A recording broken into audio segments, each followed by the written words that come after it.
Hey guys, welcome to Get in the Mix, and today's video on Traktor DJ 2 and its integration with the Traktor Kontrol S2. Now the guys down in Native Instruments have been very busy developing this new iPad and desktop software for DJs on the go. Now for those of us that have used Traktor Pro 3 and Traktor Pro 2, you'll be kind of already a little bit used to the way the softwares work, because it's, you know, much DJ softwares work the same, and it's a kind of a 2-track channel basis of a DJ software. Now they've created this specifically for the iPad at the moment. However, it's going to be coming to Android later on this year, and it is available on your desktop. So if you've got a laptop and you haven't got an iPad, it's perfectly fine.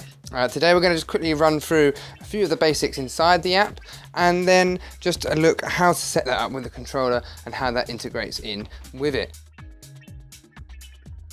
Now if we look here on the screen, we can see that you've got a very standard 2-deck layout.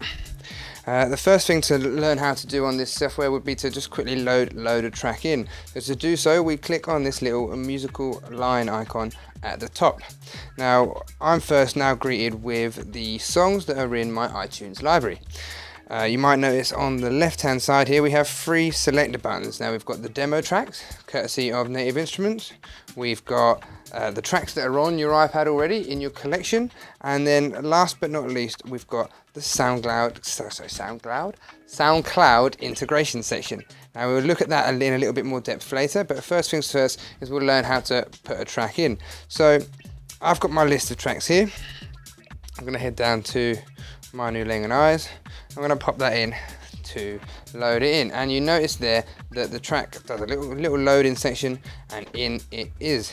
Now if I slide down for another track, and we'll have a little look, what should we put? A bit of grime, why not? That's Not Me, featuring Jamie from Skepta. We're done for now with the track and browser selection screen, so I'm just going to pop this button again, and we go back to the deck layout. Now you can see at the top here, across the 2 strips, we have the waveforms. Now you don't need a controller to use this app. It is completely independent, and you can use that straight from the iPad itself. You'll notice as you click on a track, you can scroll through a waveform. Same on the other track. You've also got a full waveform down here, which you can click in at any point, scroll through that as well. Same on the other side. You also might notice that on the waveforms you can pinch and zoom to kind of dial in the specific level of view that you want for your tracks, and really tailor that to your personal needs, or even on a moment-to-moment basis, if you need to zoom in on something and see a track a little bit closer, you can do. Of course, we've got low, mids and highs, which is bass, middle and top. So when I've got a track playing, so when we've got a track playing here like this, you'll notice that as we slide down on the low, we bring the bass out, and we can do the same to increase the bass. We've got the same on the mids and on the highs. Now the only one that you can really hear there at this precise moment in time was the highs, because it's just kind of high frequencies that are playing at the moment. But if we skip through the track, you can see that brings the lows out, that brings the mids out, and that brings the highs out. Now we can still just about hear that, so that means that it's not an infinite kill, and just like many DAW and DJ softwares, you can double click on the EQ itself to reset that back to 0. Now above the EQ you have the word delay. Now if we click on delay, we are given a line which represents the knob of like a color knob on a controller, and this kind of goes up and down to integrate the delay. So again, if we press play, bring that up, bring that down, we've got a lot of delay coming in. When I let go, it resets that back to 0.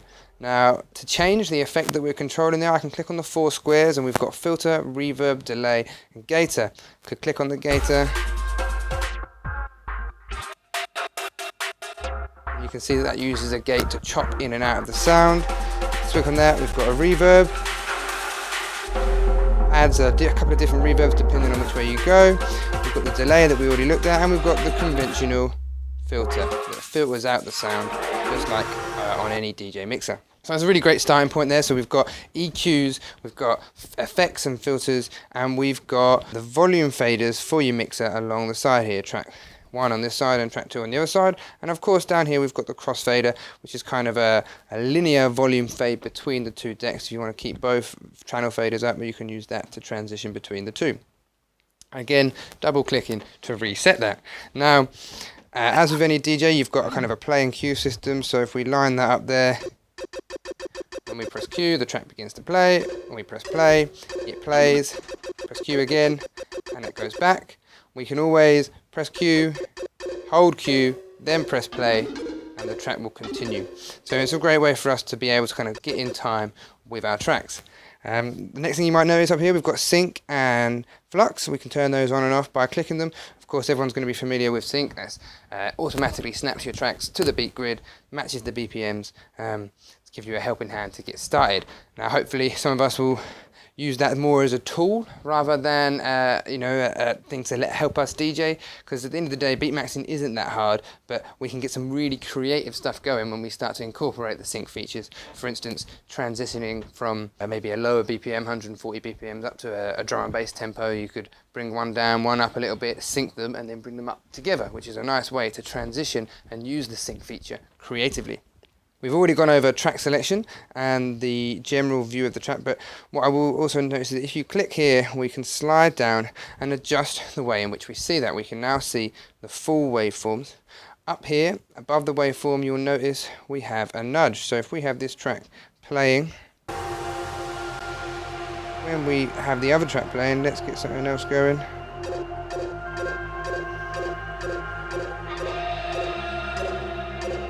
You notice it's a little bit out. We can nudge that in using these nudge buttons to nudge the track around and get that in time. You again notice next to it we've got the sync, so you can still access that, and we've got the BPM. Now, this BPM button is what allows us to set our beat grid. Now, a beat grid is what the software uses in order to enable features like the sync and things and the loops and whatnot. To keep them in time, the song needs to know where the downbeat of the track starts. So if we head over to the beginning of our track, we can see here I'd probably put the first downbeat here, but if I click on the BPM, I'm just going to incorrectly set it now because at the moment it's already correctly set, and I'm going to set downbeat. You'll notice that the beat grid then snapped to that beat, and it's decided that that is where the beat grid is. However, it already had the beat grid, right? So we're going to click there and we're just going to click reset, which resets the beat grid to how it was originally analyzed by Traktor. The last feature that we'll look at in this section is this little button here, which is our hot cue buttons. Now, if we have a track down here, I've already got a couple of hot cues loaded up there. I press the hot cue button. We can now launch the hot cues from the button. And so if we hold it there, press play over there, it's going to carry on. Whilst we're looking at hot cues, so there we looked at that we've got the ability to launch that hot cue. But what you can also do, if we're playing this track here, this track over here, and press the little freeze button, you'll notice the track continues to play, but we get a visualization here. Now, every little section of the track now acts like a hot cue. I can click. What you mean with? What you mean with?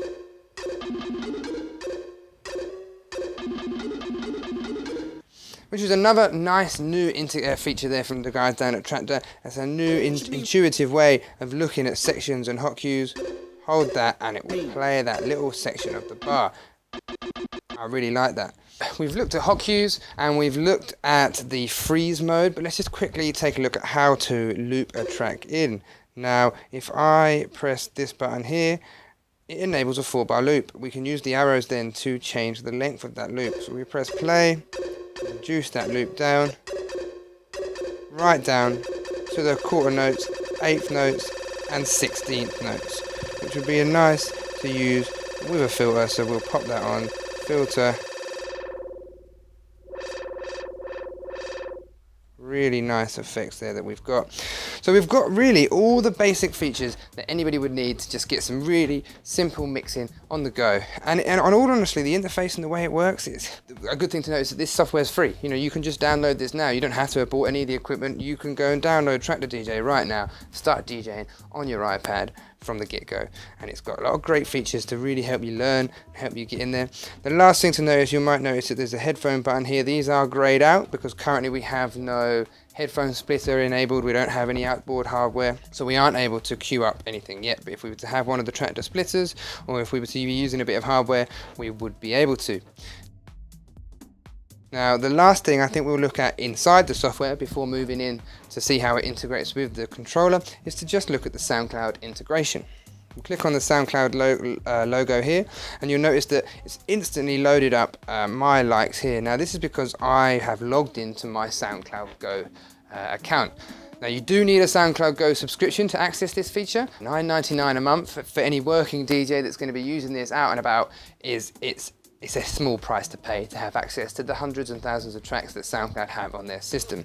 Now, when you click on the SoundCloud, it just comes up with a little bit there that says either sign up here or log into your account. You click on the button, it directs you to the web browser, whereby you can log in to your account and instantly all your tracks here are loaded. Now, I'm going to search for one of my favorite artists. I'm just going to pop in there next Happy Days, and we'll search that, and we'll notice that a track came in. Now if I simply click on there, click on the track I want, tap to load, and in that track loads. Now you might notice that it does take 10-20 seconds longer than a track that's hosted on your iPad. Of course that's because it's retrieving the information from the internet and then loading it on, but we can see that that is now done already. So I come off the browser, and here we go, we can move that track. In it is, we've got the next screaming example, Shot Yourself in a Foot Game remix. Like that, how easy was that? I mean, I know there are other apps that are slowly integrating the streaming, but that is almost instant. And the fact that we've got all that music at our fingertips, ready to go at any gig, is a vital part of any DJ's arsenal. So now we've looked at hot cues, loops and freezes and how to use the software as a whole, let's look at how to integrate that in with the S2. The guys at Native Instruments couldn't have made it any easier. As with anything, first step is of course to power your hardware. So we've got the S2 here, and I've got a standard USB cable connected in to the end of a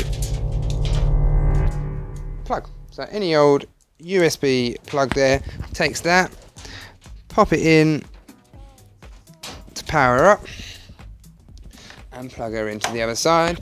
We're simply connecting up our RCAs to the wherever we're sending our music. So in this case we're sending it to our speaker in the corner and the recording for you guys out there. The very last step, and the simplest of them all, to connect the iPad up to your unit, you use just your standard iPad cable, plug that in and into the port nicely labelled iPad on the back of the S2. Slot those back in there, and now we can see that as I touch that, it reacts to the track. So let's look at how this translates. For anyone that's already got their S2, you most likely been using it with Traktor Pro 3, and you might have thought, okay, well, why haven't I got access to certain features? Now, the real reason behind that is because it was really been designed and intended to use with the iPad app. It came with Pro 3 because presumably Pro 3 was ready before the iPad, and we wanted to get it out and wanted to get you guys getting as hands-on as possible as soon as possible. But all the features that we discussed there are all translated directly onto the unit. Of course we've got EQ, and you notice that as I twist down my EQ, we get high, mids and lows coming up there. You'll notice the same on the other side. We've got our channel faders, we've got our cross faders, we've got our hot cues, which all working really nicely there, and just pressing another one sets that button.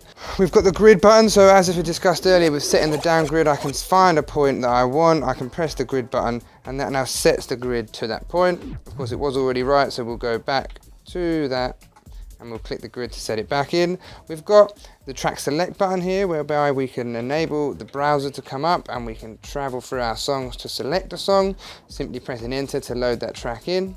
We've then got the standard master sample volumes mix, whether it's a full mix, whether we're hearing the master in the headphones or the cue, and of course the headphone volumes. We've got the tempo faders, which directly work with the tempo faders on our screen.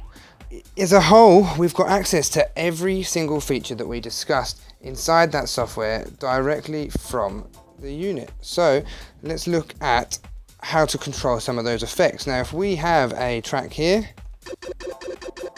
and we've got 1, 2, 3 and 4 in the effects to select, 1 being the filter, 2 being the reverb, 3 being the delay, and 4 of course being the gator. So first thing to note is that these effects are pre-delay, which means that if I play the effect and then pull the channel fader down, I'm still going to hear the after effects and the artifacts of that delay. So if I pop the delay on, you do need to use your color fade there to enable the effect. So we'll pop it on full. I'll press my Q button, and you can hear that after the effect. I bring the channel down and we can still hear that delay, which is great for transitioning between tracks. It is, as far as I can tell, a very hands-on unit. It's very responsive. You know, as soon as I touch that, there's no delay between what this does and what this does with the iPad. And even with tracks that have come from SoundCloud, it's instant.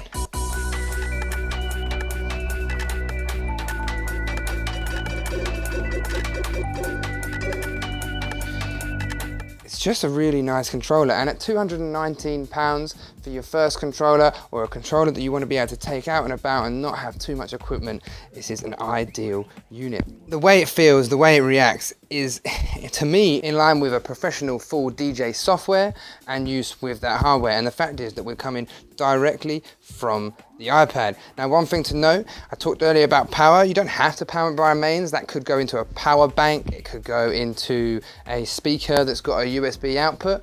Of course, when you are plugging it into the mains, luckily the iPad is charging there, so it's taking power from the mains. But if you're running off something else, it will just run from your iPad's battery. Of course, you'll be limited there. But overall, it's a great unit and a solid buy. So as always, like if you like, dislike if you dislike, chuck us a comment in the comment section, and as always, get in the mix.